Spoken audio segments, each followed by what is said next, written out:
Hello, hello, hello. You're tuning into the episode of The Wunderkind Show. Today's first topic, EDC breaks down how he does the draft. Look, I want to make sure that I say this pretty clearly, right? So, I kind of find this funny, right? Because we have gotten some questionable draft guys. Now, mind you, EDC's draft picks, for the most part, have panned out, right? It's taken them time, but a lot of them have panned out. And some of them have been just absolute misses. And I'm not going to blame that all on him, but he does give some insight into how he's drafting, what his mind is thinking about when he's doing so. So what I'm going to do is I'm going to play a clip of somebody asking him that and then him breaking it down. And then we're going to ask some questions on this show on questionable picks and how will he go forward after those questionable picks also, all right?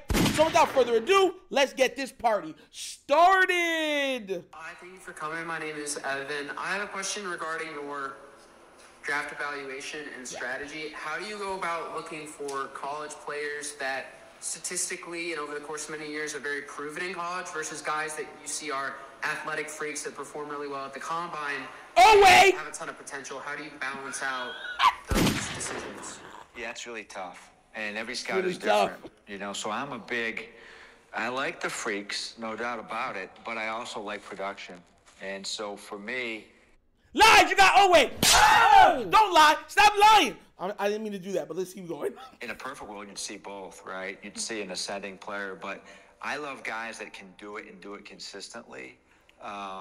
Doesn't mean I'm not going to take a chance on some of these guys that have all the skill, physical skill. Oh, well, that's a tough one. And what I try to do is listen to the scouts, talk to the people. Our coaches' opinions matter to me. John Harbaugh. Coaches. I'm interested to see how much if you take a player that, you know, maybe wasn't quite as productive as he should have been, are there reasons for that? Maybe he was hurt. Maybe he changed positions. There's a lot of different things you can look at. In the end, though, for me, it's how does this guy play?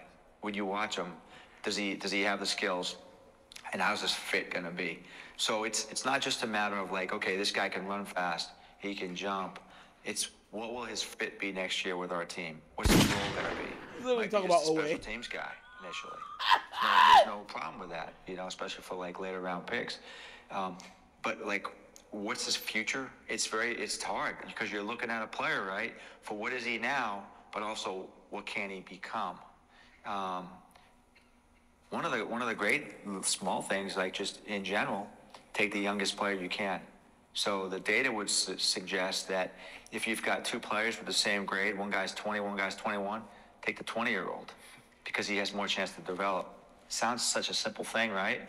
But like, so when you look at models and for players, one of the things that always brings players down is older players. With COVID, we have all these guys that are staying in, right? 4, 5, 6.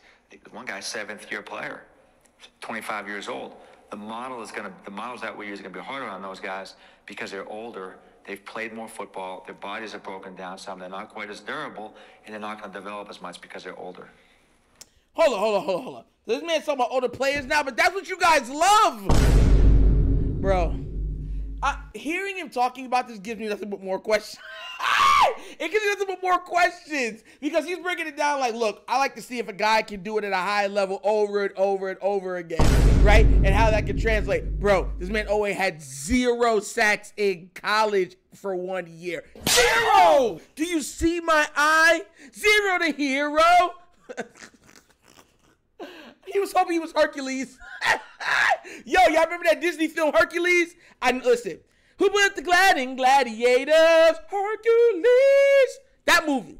Remember the main thing was a 0 to hero was the main theme of the movie.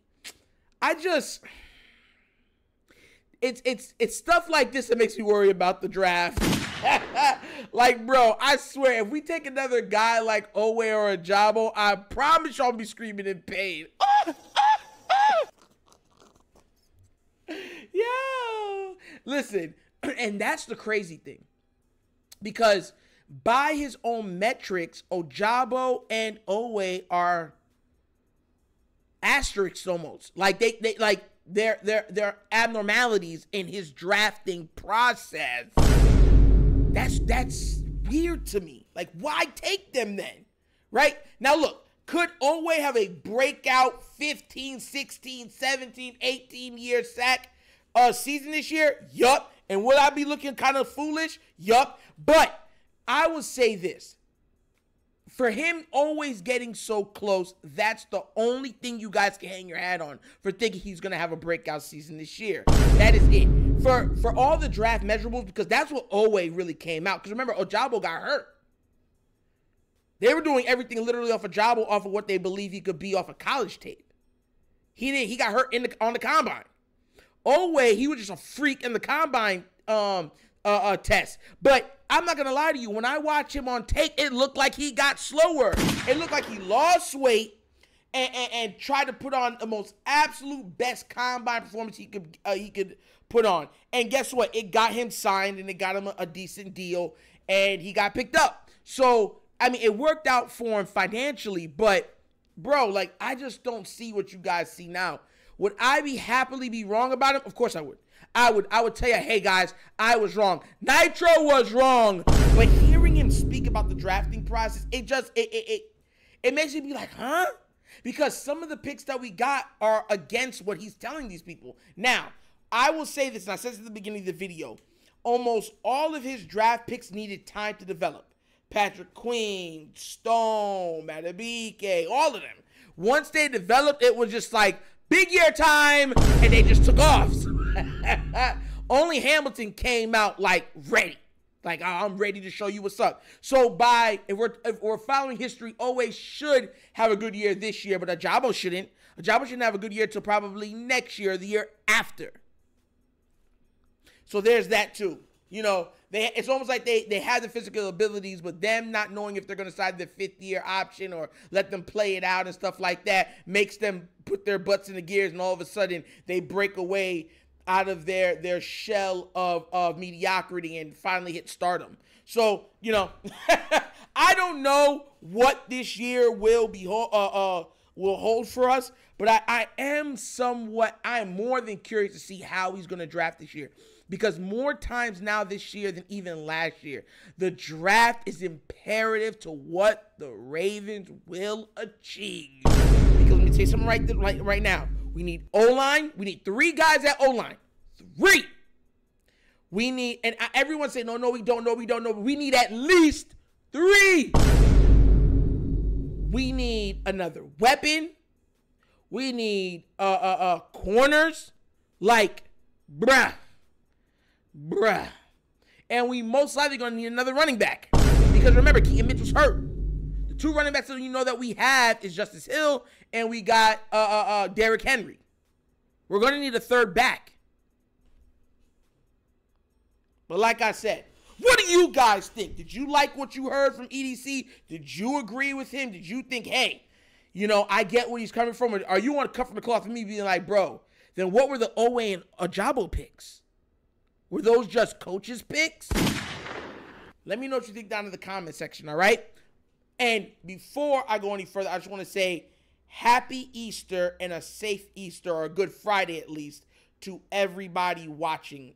You already know I'm you know what I'm big in, so it is what it is. I just hope everyone has a very, very good sound Good Friday, because I'm having a very good sound Good Friday. And I'm Jamaican, so we don't really eat meat today, so it's all fish and bun and cheese. Hey, yo, but as always, that's the episode of The Wunderkind Show. Thank you for watching. Y'all know how we get down. We have fun and we laugh, but everything we talk about rooted in what? Facts and truth.